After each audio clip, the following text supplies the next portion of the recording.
السلام علیکم۔ اگر آپ نے حضرت عائشہ رضی اللہ تعالیٰ عنہا کا چوتھا پارٹ نہیں دیکھا تو پہلے آپ وہ دیکھیے۔ بسم اللہ۔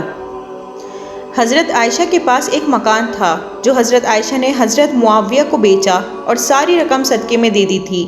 وہ اپنی بہن کے بیٹے حضرت عبداللہ بن زبیر سے بہت گہری محبت کرتی تھیں اور بدلے میں وہ بھی حضرت عائشہ سے بہت محبت کرتے تھے اور ان کی ہمیشہ ضروریات کا بھی خیال رکھتے تھے۔ ایک موقع پر انہوں نے کہا کہ حضرت عائشہ کو سخاوت کو روکنے کی ضرورت ہے۔ یہ سن کر حضرت عائشہ بہت پریشان اور ناراض ہو گئیں اور حضرت عائشہ نے قسم کھائی کہ اب وہ ان سے کبھی بات نہیں کریں گی۔ حضرت عائشہ نے پوچھا کہ زمین میں کون ہو سکتا ہے جو انہیں اللہ کی راہ میں خرچ کرنے سے روک سکتا ہے؟ حضرت عائشہ نے پوچھا کہ انہوں نے ایسی بات کہنے کی ہمت بھی کیسے کری؟ اور پھر آخرکار جب وہ پرسکون ہو گئیں انہوں نے کئی غلاموں کو آزاد کیا اور انہوں نے جو قسم کھائی تھی اس کا کفارہ ادا کیا۔ حضرت عائشہ نہایت ہی نرم مزاج تھیں اور ان کی آسانی سے آنسو بہہ جایا کرتے تھے۔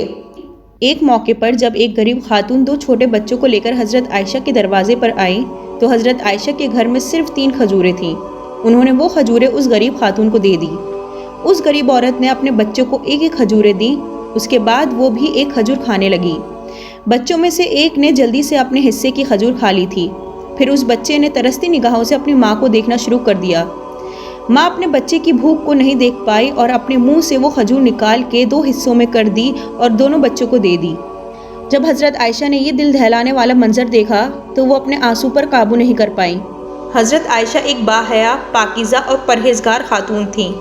سن 5 ہجری کے مہینے میں شعبان کے مہینے میں محمد صلی اللہ علیہ وسلم نے مسلمان فوج کو قدید کی طرف لے گئے اور ان کے اور قبیلے بنو مستلق کے درمیان ایک معمولی لڑائی ہوئی۔ فوج میں کئی منافق بھی تھے۔ اس خاص جنگ میں کچھ لوگ مارے گئے لیکن کئی لوگ پکڑ لیے گئے۔ اس مہم میں حضرت عائشہ رسول اللہ صلی اللہ علیہ وسلم کے ساتھ 14 سال کی تھیں اور نہایت پتلی اور پیاری تھی۔ حضرت عائشہ نے اپنی بہن حضرت اسماء سے ایک نازک ہار لیا تھا۔ راستے میں جب سینا نے ریگستان میں ڈیرا ڈالا تو وہ خود کو راحت دینے کے لیے ریگستان میں چلی گئیں۔ پھر اچانک انہیں احساس ہوا کہ ان کا ہار راستے میں کہیں گر گیا۔ انہوں نے اس ہار کو تلاش کرتے ہوئے اپنے قدم پیچھے ہٹائے اور خوش قسمتی سے انہیں وہ ہار مل گیا، لیکن بہت ڈھونڈنے کے بعد۔ جب تک وہ جہاں خیمہ لگا تھا وہاں پہنچی تب تک کاروان وہاں سے چلا گیا تھا۔ آج کا پارٹ یہیں ختم ہوتا ہے۔ انشاءاللہ اگلے پارٹ کے ساتھ ہم تھرسڈے کو دوبارہ حاضر ہوں گے۔ تب تک کے لیے آپ ہمارے 1 پارٹ 2 پیس کی پچھلی ویڈیو ضرور دیکھیں۔ جزاکم اللہ خیراً۔